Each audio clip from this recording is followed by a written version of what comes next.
Bonjour à tous, ici Pauline Roche. Bienvenue sur ma chaîne dédiée à la santé et aux avancées fascinantes en biotechnologie.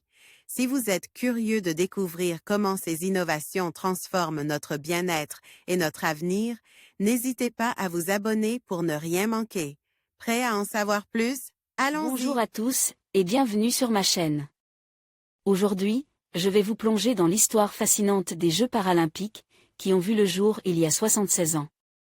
Nous allons explorer comment cette initiative incroyable commence, les défis auxquels les pionniers ont été confrontés et comment ces Jeux ont évolué pour devenir un événement mondial célébrant le talent et la détermination des athlètes en situation de handicap. Restez avec moi pour découvrir les moments marquants et les figures emblématiques qui ont façonné cette aventure extraordinaire. Comment sont nés les Jeux paralympiques? L'élément fondateur du mouvement paralympique se situe en Angleterre, lors des premiers Jeux de Stoke Mandeville, organisés par le Dr Ludwig Guttmann, ardent défenseur du sport comme outil thérapeutique. Grâce à ses recherches scientifiques, ce neurologue a démontré le potentiel sportif des personnes paraplégiques et les bienfaits de la pratique sportive comme vecteur de réadaptation, tant physique que sociale, révolutionnant ainsi le regard porté sur le handicap. Le mouvement paralympique vient de célébrer le 76e anniversaire de la tenue des premiers Jeux de Stoke Mandeville, une épreuve sportive aujourd'hui considérée comme un épisode fondateur de son histoire.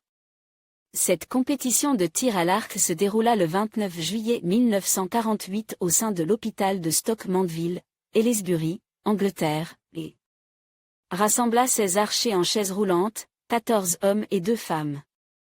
En s'intéressant de plus près à elle, émergence des Jeux de Stoke Mandeville, il est possible d'éclairer le contexte social dans lequel ils ont pris place ainsi que les mécanismes et stratégies qui ont permis de donner naissance aux Jeux paralympiques quelques années plus tard. La cérémonie de clôture des Jeux internationaux de Stoke Mandeville, en 1962. L'héritage de Mandeville. Le Dr Ludwig Guttmann. Le Dr Ludwig Guttmann, 1899 à 1980, est reconnu comme l'un des pères fondateurs du mouvement paralympique. Guttmann était un neurochirurgien juif qui, fuyant le régime nazi avec sa famille, s'installa en 1939 près de la ville d'Oxford en Angleterre. Il y a poursuivi certaines de ses recherches scientifiques, notamment en lien avec la stimulation et la régénération du système nerveux. En septembre 1943, le gouvernement anglais le nomma directeur du National Spinal Uni-Centre au sein du Ministry of Pension Hospital. À Stoke Mandeville, Aylesbury, Angleterre. Guttmann vit dans cette position l'opportunité de développer de nouvelles méthodes de réadaptation des blessures médulaires, mais également la possibilité de changer le regard de la société et les attitudes très largement défaitistes envers les personnes paraplégiques. La durée de vie des personnes avec une lésion de la moelle épinière était en effet de 6 semaines durant la Première Guerre mondiale et de quelques mois durant l'entre-deux-guerres. Ces personnes étaient donc considérées comme incurables et le personnel médical n'avait que très peu d'espoir quant à leur réinsertion socio-professionnelle. Guttmann était convaincu des bienfaits physiques, psychologiques et sociaux associés aux pratiques de réadaptation active et aux mouvements, cibles, dans le traitement des blessures médulaires. Cette approche était quelque peu révolutionnaire puisqu'à l'époque, les techniques de réadaptation se composaient principalement de massage, de mouvements passifs et de repos. C'est donc sans surprise que des activités physiques et sportives adaptées ont été initiées dès la prise de fonction du Dr Guttmann et prescrites, de manière obligatoire, aux patients de l'hôpital de Stoke Mandeville. Margaret Mogan, médaille d'or au tir à l'arc, Jamaïque, 1966. Margaret Mogan. Le tir à l'arc. De nombreux sports y ont été pratiqués tels que le badminton, le tennis de table, le netball puis le basketball, l'athlétisme ou encore le billard et les fléchettes. Ces activités faisaient partie intégrante du processus de réadaptation et étaient pratiquées sous un contrôle médical très sévère. Un sport en particulier, le tir à l'arc, jouait un rôle important dans ce processus. Il permet aussi de mieux comprendre le sens attribué par Guttmann et ses collaborateurs à ces pratiques sportives. Selon les mots de Guttmann, le tir à l'arc était d'une immense valeur thérapeutique et permettait de muscler, de manière naturelle, les membres supérieurs, les épaules et le tronc dont dépendent la position stable et verticale de la personne paraplégique. De plus, le tir à l'arc était l'un des rares sports dans lequel une personne en chaise roulante pouvait affronter, de manière équitable, une personne debout. Il était donc fréquent de voir des patients de Stoke Mandeville prendre part à des compétitions de tir à l'arc en dehors de l'hôpital. Ou, à l'inverse, de voir des clubs sportifs locaux participer à un tournoi au sein de l'hospitalier. Ce sport a donc favorisé les échanges entre les patients de Stoke Mandeville et le monde extérieur et s'inscrivait dans la volonté de réintégration sociale promue par Guttmann. Le tir à l'arc, une discipline plébiscitée par le Dr Guttmann.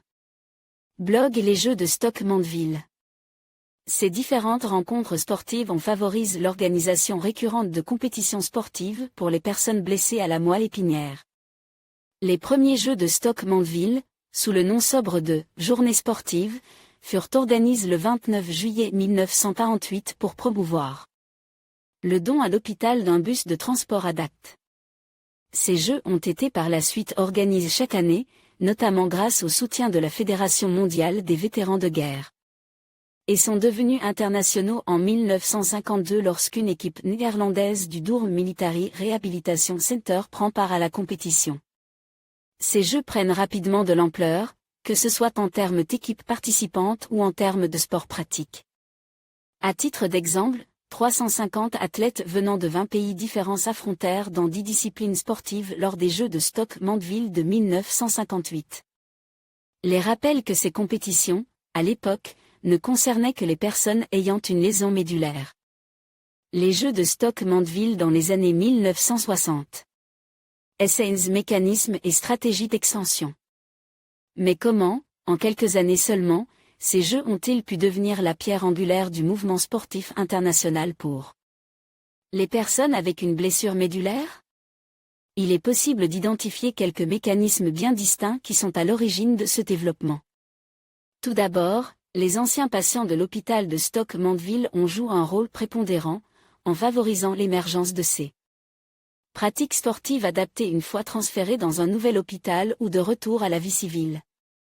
De manière similaire, de nombreux médecins étrangers ont voyagé jusqu'à Stoke Mandeville et se sont inspirés de ce qu'ils y ont vu.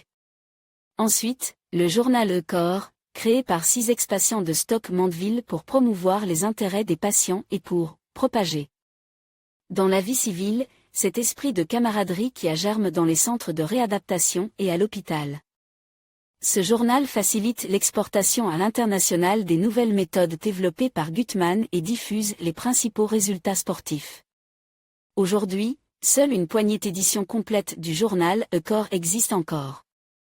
Le docteur Guttmann lui-même était un travailleur infatigable et un ardent défenseur du sport comme outil de réadaptation. De par son caractère obstiné, son leadership et sa détermination, Guttmann a profondément et durablement façonné le développement du mouvement paralympique. Il participe à de très nombreuses conférences scientifiques, voyagea sans interruption et écrivit de manière prolifique pour défendre ses méthodes. Il faisait également preuve d'habileté pour obtenir le soutien du monde politique, associatif ou médiatique.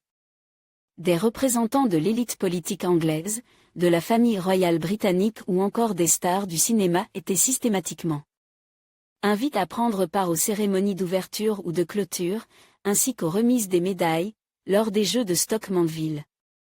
L'une des stratégies les plus efficaces pour promouvoir les Jeux de Stoke Mandeville fut de systématiquement les associer et les comparer au mouvement olympique et aux Jeux olympiques, à la demande des athlètes, un système de classification, connu sous le nom de système de classification médicale, fut également développé pour préserver l'équité lors des rencontres sportives.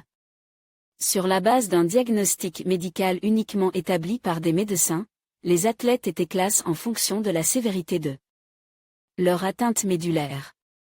Ainsi, dès 1953, 3 classes étaient élaborées en tennis de table en fonction de la hauteur de la lésion médulaire, une lésion haute entraînant une plus grande perte motrice, lésion cervicale, thoracique haute ou basse.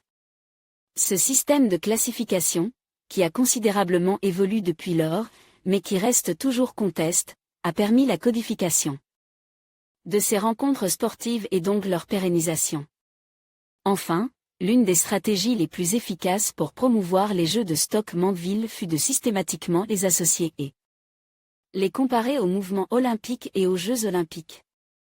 Même si l'on ne connaît pas exactement le degré d'intentionnalité dans les plans de Guttmann, les premiers Jeux de Stoke Mandeville se déroulèrent le même jour que la cérémonie d'ouverture des 14 Jeux olympiques, célèbre à une trentaine de kilomètres de là, dans le stade de Wembley à Londres.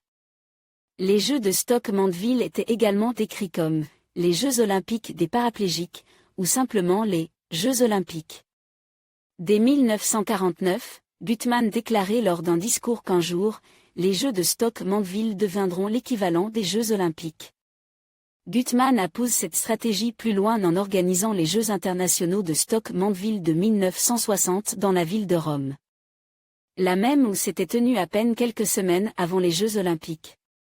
Selon un proche collaborateur de Guttmann, le docteur Tricot, cette initiative visait à marquer ces Jeux, du saut olympique, consacrant par là, le rôle thérapeutique du sport dans la rééducation des paraplégiques. Les Jeux de Stoke Mandeville de 1960 sont aujourd'hui prévus comme les premiers Jeux paralympiques. En conclusion, les Jeux paralympiques, qui ont vu le jour il y a 76 ans, sont bien plus qu'un simple événement sportif. Ils incarnent un véritable mouvement de solidarité et d'inclusion, mettant en lumière les capacités extraordinaires des athlètes en situation de handicap. En célébrant leur parcours et leurs réalisations, nous rendons hommage à l'esprit humain et à la détermination qui transcendent les obstacles. Continuons à soutenir et à promouvoir ces Jeux, car ils nous rappellent que le sport est un vecteur de changement et d'espoir pour tous.